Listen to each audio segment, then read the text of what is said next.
Hi guys, I'm Dean and welcome to a special edition of the Inebriologist.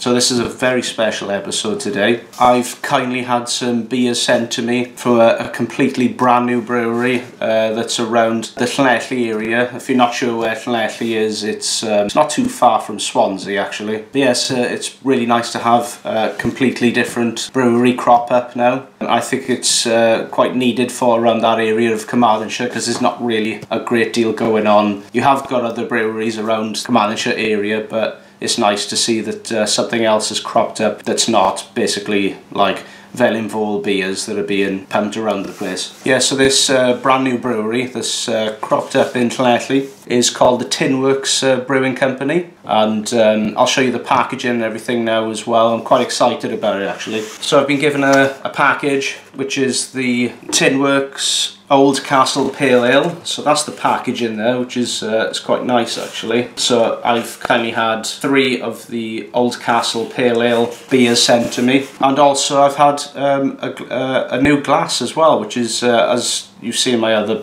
videos, I quite like the glassware. That's the new glass I've had as well, which is again that's the logo there for Tinworks. Yeah, you got Tinworks Brewing Company on the side there. So yeah, it's a lovely glass, nice tulip glass. So yeah, so I've got one of my friends back home who started up that brewery. Yeah, I've been chatting to him quite recently, and he said it's great now that he's had a lot of demand and stuff for his beers now. Yeah, so I've tried his homebrew stuff before, and it's fantastic stuff. It's very good, but I haven't tried anything that he's made on a commercial scale like this. So it'd be interesting to try some really. I'll show you the bottle now. I'll take the bottle out of the box. Yeah, so if you do decide to get any beers from the Tinworks Brewing Company, they are packaged very well, just to let you know. And I'll give you all the information for the brewery as well, so if you do want to have a check out of the website, or if you do want to have a look about their background, see what they're about, I'll put the link and stuff down below, and give out any other sort of relevant information for it. I know that my mate back home, that he's got a couple of other beers along the way as well, which is the Darwin IPA and also the Marshfield Red, so keep an eye out for those because they'll be released soon as well. Yeah, so as I said earlier, the first beer I'm going to try is the Old Castle Pale Ale, and that's the logo there on the front. Yeah, so you've got Tinworks, Old Castle Pale Ale, and it's just got some like information on the back and everything there as well. So I'll read a couple of things on the back. It says on the side there, which is forged in Llanelli, which is my hometown, and it's coming in at 4.6%, and it's just done on the side by there, if you can see that. I'll just read out as well the description for the beer, so I'll read that out to you now as well. This is what the brewery is about. Tinworks is a microbrewery based in the Welsh coastal town of Llanelli, known as Tinopolis. Llanelli was once filled with smokestacks from the many tin plate works, belching out smoke into the atmosphere. Our aim at Tinworks is to fill the atmosphere once again, not with thick black smoke, but with a haze packed with the aroma of our unique blend of hops and malts. We feel that Llanelli's beer scene needs to be brought up to the 21st century. Taking inspiration from the craft breweries from across the pond, we aim to quench the industrial thirst of Llanelli and beyond. But yeah, first time I'm trying this and really excited. It's going to be really good. So without further ado, I shall crack it open. That's the glass, and I've got the bottle. Oh, that looks nice.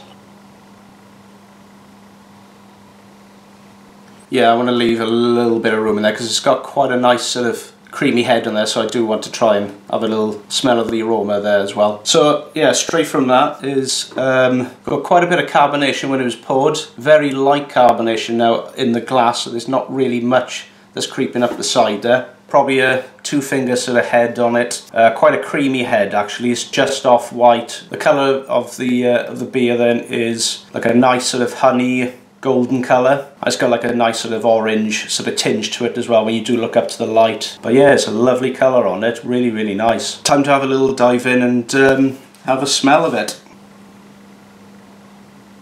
Ooh, ooh, ooh, nearly went on the floor. Well, I wasn't expecting that from this sort of pale ale. It's a very creamy, sort of biscuity smell to it. Smells very similar to what you get with like custard creams in a way. Not that it's a bad thing. I think, you know, I quite like custard creams. For anybody who doesn't know what custard creams are, they're sort of very British biscuits, and they've got like sort of custard sort of filling that's in between two bit of like just plain biscuits, and it does smell like that. Yeah, it's quite creamy. A very creamy smell to it. I'm getting a bit of citrus off it as well. A little hint of citrus, but that's sort of the main smell from that is that sort of biscuity, sort of malt smell that you get, as I said, with those sort of like quite rich biscuits. Yeah, so without further ado, I've been looking forward to this, so yeah, time to dive in. And also thank you to Tinworks for sending me this. Thank you very much. Iechyd.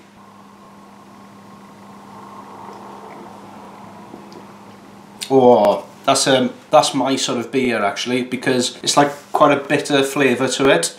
As soon as I sort of drunk that, just wash it around the mouth a little bit.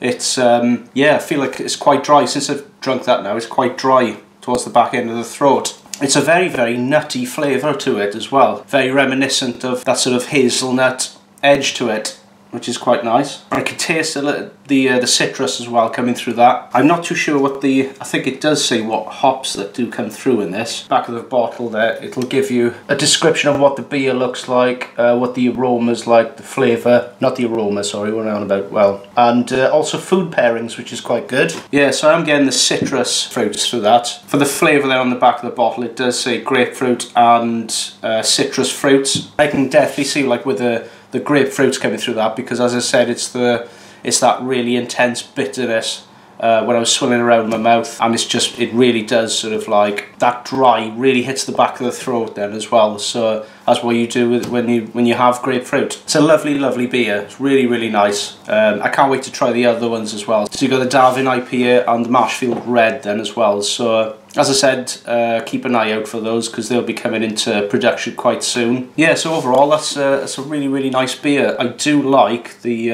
as I said, with the bitterness that does come through, and that sort of creamy, biscuity flavour that does come through there as well. It's just rounded off with the citrus at the end. And it does make it even nicer when you have the glass for it as well, which is good. Yeah, so the score I'll give for this then is 3.75 out of 5. Borderline going on to a 4 as well, because I do like the bitterness in that, as I said. It's a really, really nice bitter flavour. That's kind of finished off really nicely with that sort of smooth, dry finish as well. Thank you again, Tinworks, for sending me these, and I'm looking forward to the next beers so I can review. And the best thing, I've got another 2 to go through, which is nice. Thanks for watching. Don't forget to subscribe to more beer videos, and I'll see you very soon. Iechyd.